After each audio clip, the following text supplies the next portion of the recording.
Well, we just might make it to the 150th anniversary after all. And that's because a tentative deal has been struck and the Preakness will stay at Old Hilltop for generations to come. All right, the deal came after 4 months now of negotiations between the city and the racing group who owns the track. WMER 2 News' Brian Kubler now with the deal and how it is still contingent on state approval. And they're off in the 144th Preakness, the 145th, and beyond.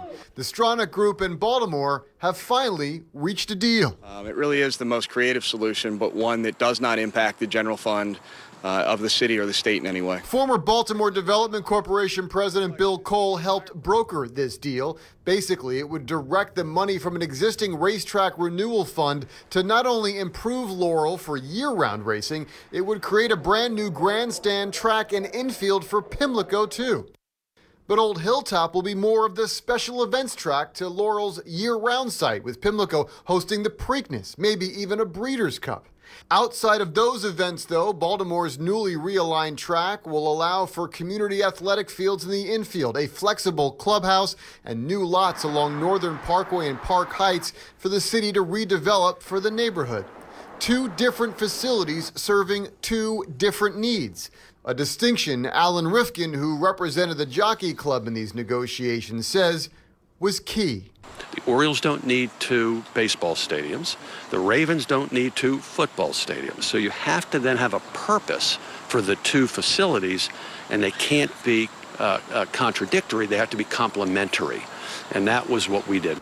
So with Laurel getting a new facility, Pimlico getting a new facility, and the Park Heights community getting a chance to redevelop this area, it seems like a win-win for everyone. But it still needs to get through Annapolis, and so far the reaction has been good. I think this is a great framework for moving forward. There's a little bit for everyone to like. Senator Bill Ferguson likes the idea that the 2-track, $375 million solution is not new money, that the legislature would simply have to extend the racetrack renewal fund that would take advantage of the existing casino revenue stream. And from the horse farms in Harford County to Anne Arundel and PG with the city in between, Ferguson thinks it could be a statewide win. We'll have a piece of legislation this year, and I think all parties around the table can often yield good results. I think we're at the beginning of that now, and hopefully we can move it through this session. If so, construction on the designs of the same company who built Camden Yards would take about 3 to 4 years.